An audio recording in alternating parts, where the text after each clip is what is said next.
you're living at Amica Riverside in Windsor, Ontario starts with a beautiful waterside residence. It has a theater, pool, lounge area, and kitchen for demonstrations. And in this CARP Culinary experience, we meet with Chef Elmer for a little mixology for seniors and those looking for a festive, non-alcoholic alternative. And welcome everybody to Amica at Riverside. I'm Chef Elmer, and I'm going to be doing some mocktails this afternoon. Here at Amica, I want everybody to understand that we do practice PPE and safety procedures. But today, because of the filming, I'm going to be removing my mask, and I want everybody to know out there that everyone is within safe distance. And yeah, so here we go. Okay, so now, hopefully everybody can hear me clearly. And once again, thank you for joining us. One thing I love to do is I love to entertain. And myself, my wife, and our friends, we like to do mocktails. Not always on every occasion we like to, do it up with alcohol and that. And obviously, most of the time somebody's gonna have to drive. So why not just go alcohol free? What's one night, right? So I've got 4 sets of mocktails I want to share with you, and I like doing things seasonally. We're gonna do one for spring, summer, autumn, and actually one for Christmas. So without further ado, let's get mocktailing. So our first mocktail today is going to be a strawberry spritzer, and our friends over at Met's Tea, which is available exclusively at Amica, have provided us with a wonderful strawberry kiwi tea. Now what we do with this is we're gonna take the tea and we steep it for about 4 minutes, and we actually reduce it with sugar to create a simple syrup. So give me 1 second here, I'll grab a glass. Okay, and then that syrup we were talking about, we're gonna put it right here. We're looking at about an ounce. It has a gorgeous, vibrant red color that comes from the tea. And I don't know, there is no such thing as smell-o-vision or smellernet, so you can't really smell the vibrance of this. So with this, it's just plain syrup. I'm going to add something fun here. I diced up some strawberries, froze them whole for about an hour and a half. They make wonderful ice cubes and edible too. And this just brings out much more of the dynamic to this drink. So we're looking at about 2 ounces of frozen strawberries. Everybody out there with me? Okay, to this, we're gonna add some club soda, right? And whichever club soda you are more comfortable with. I just get the regular no-name brand, and you just top it off. Club soda is usually quite bitter and obviously bubbly, but you're gonna get that light sweetness from the syrup. The strawberries will bring obviously the coolness, and we're just gonna give it a nice little stir to just distribute that syrup evenly. There we go. And hopefully I can show you nice close up. You can see a little bit, but you get these nice, wonderful colors coming from the club soda, the syrup, and then the strawberries are actually emitting some of the red colors as well. So here's our first one. All right. Our second mocktail today is going to be called a Lavender Lady. A Lavender Lady, well, what is that? You take lavender, okay, and I actually have a lavender tree myself. What we like to do is we actually cut off the branches when they're somewhat in season and get this nice vibrant purple color, and you dry them out. Once you dry them out, just like a tea, you're gonna steep them out probably for about 30 minutes or so till it emits all that scent and as well as the color. And you're also gonna, once you steep it, you're gonna remove the lavender out of the water and then you're gonna replace it with about a cup and a half of sugar, and you're just gonna reduce it till you get this nice fine syrup. Now I wish I could show you the syrup here, or actually this is the strawberry one. Got my syrups mixed up. There's not really much in there. However, a little goes a long way. So I've got a nice glass here. I rimmed it with a little bit of a purple sugar that I got from, left over from decorating cookies, but it's lavender, it's purple, it's pretty.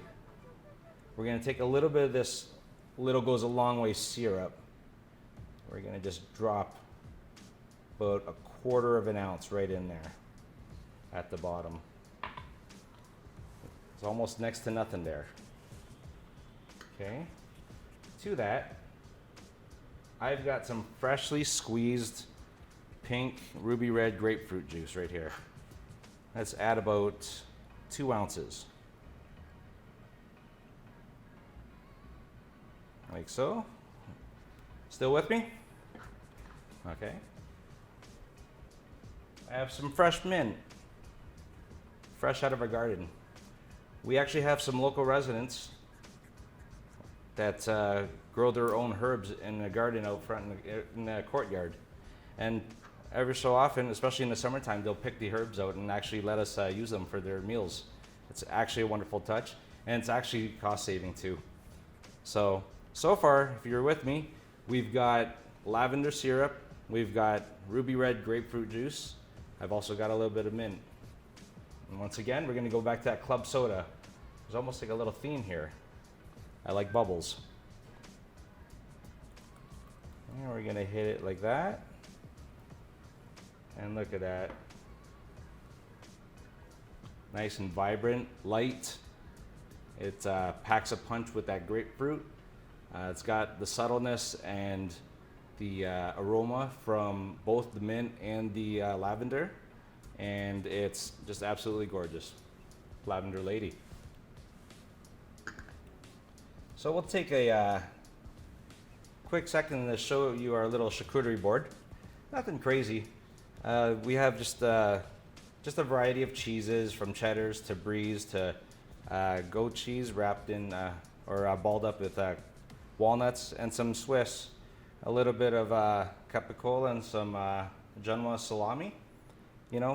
It's wonderful to go with mocktails as well as cocktails, especially this time of year, and especially when sharing with friends. So that was summer. Let's do a touch of fall.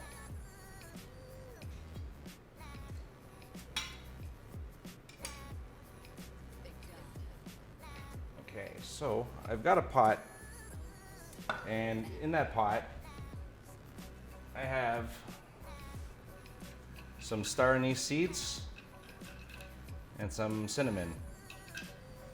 And there's nothing spectacular about that, but as soon as you add some nice apple cider or even just apple juice, what you want to do is we're going to reduce it for a couple hours, and you let all these aromatics just make its magic. So now we have a nice spiced apple cider, and we're going to make a nice fall spiced apple cider with cranberries. And I'm going to find my glass. There we go. This is my cider glass. All right, so we've got the spiced apple cider here. Try saying that a few times in a row without saying spider. And I've got some frozen cranberries. Okay, and like I said, once again, I love using frozen fruits. Obviously, it's adds to the temperature, and actually just gives you a nice little nibble at the end of your mocktail here. So we have some cranberries, and I've got my little secret weapon here, rosemary. A lot of people think rosemary is a very, very, very strong herb to use, and which it does. Once it emits its oil, you can smell rosemary from miles away. But believe me, when you actually You combine it with the bitterness of the cranberries, the sweetness of the apple cider, and then the aromatics of the cinnamon and anise. You've got something going here. All right, so what I'm gonna do is I'm gonna just carefully ladle this warm, really warm apple cider right into your glass here.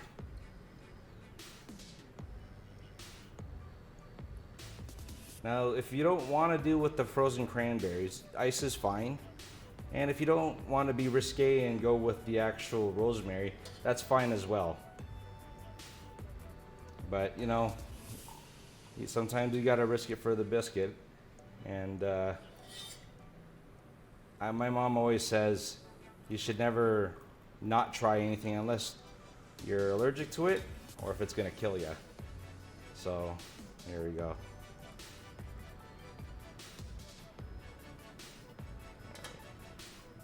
There we go. This is my fall mocktail. Some nice fresh cranberries there. A cinnamon and anise spiced apple cider with a rosemary sprig and frozen cranberries.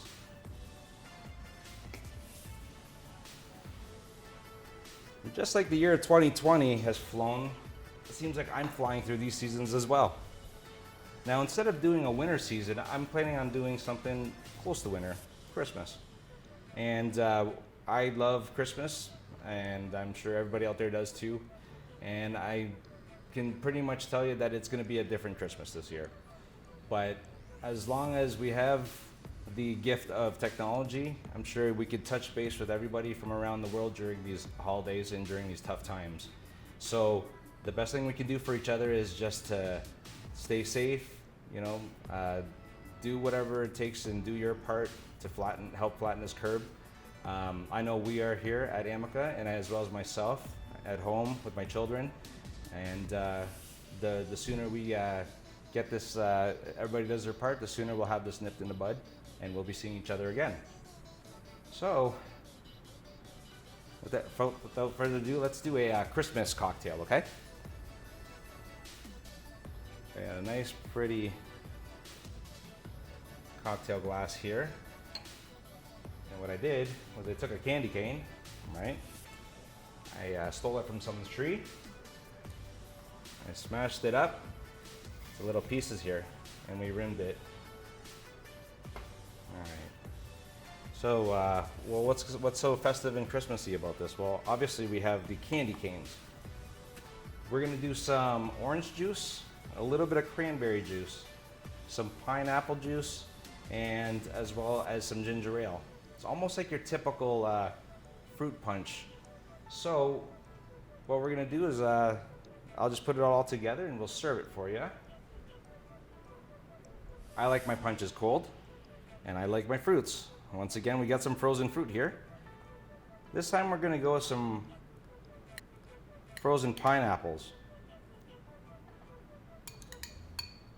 There we go. All right, to that, we're gonna enhance the flavor of the pineapples and with some pineapple juice. Maybe about an ounce there.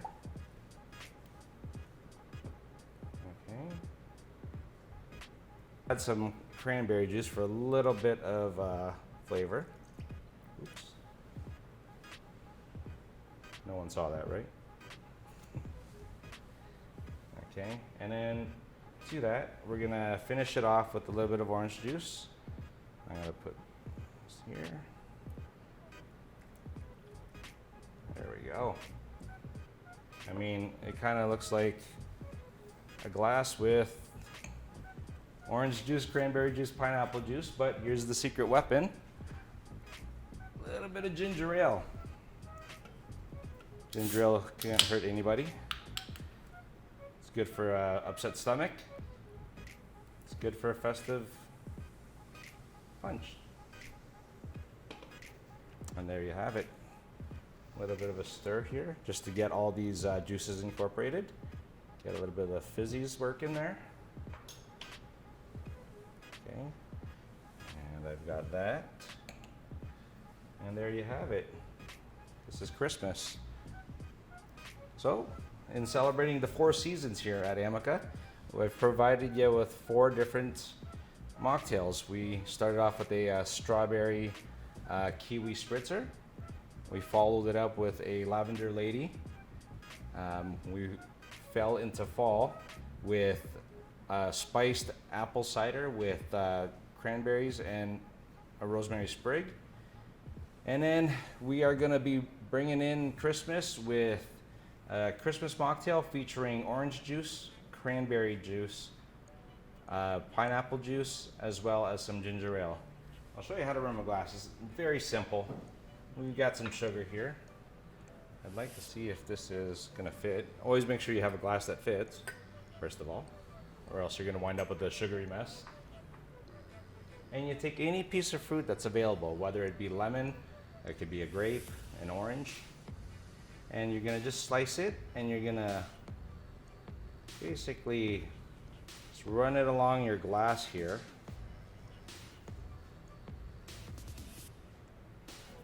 So, just enough to kind of wet it there. And you hold your glass upside down into the sugar. Just kind of do that. This one's nice and sugary, but I'll obviously shake off the excess. And there you have it, and that's how you get your little bit of a rimmed glass there. And rimming the glass is not always necessary. I mean, it does some cocktails that actually is the complement in flavor when you actually have it. Like for example, Caesar's. If you enjoy like the celery salt to go with the clamato juice and the rest of the fun ingredients in there, then yeah, it actually does work well. A lot of the times it's just a nice garnish, especially for the Christmas ones. But yeah, it's a nice technique. People always like to drink and eat with their eyes, and it adds a little bit of spruce to your product. The candy cane glass,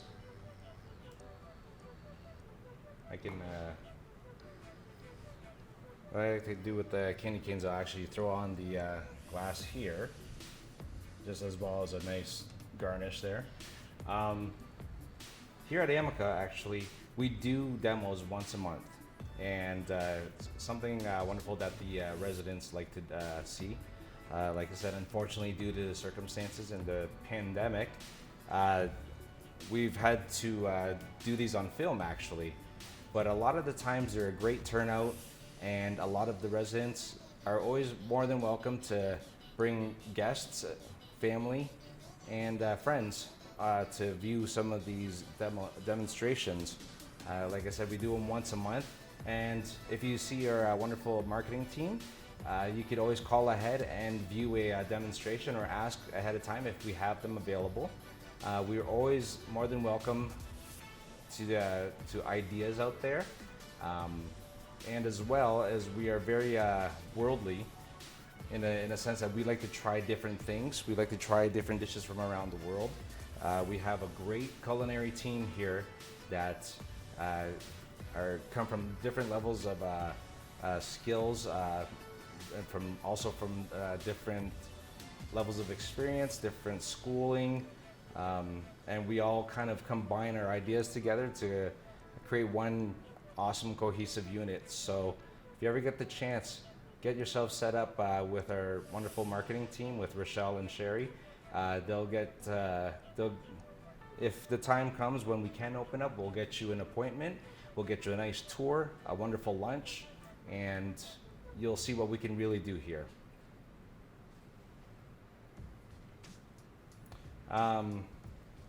Well, one of the questions out there is, how long have you worked at Amica?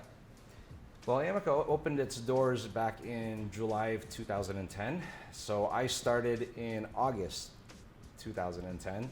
So I've already surpassed my 10-year mark. And one of the things that I find remarkable is the fact that somebody has kept me along for 10 years. But with all joking aside, I believe this is one of the greatest places to work. Working with seniors, it's a different part of the culinary field. You generally see that, especially on TV, that there's this kind of impression that chefs are always working around the clock to, you know, make things happen, make the magic happen. And it is quite true.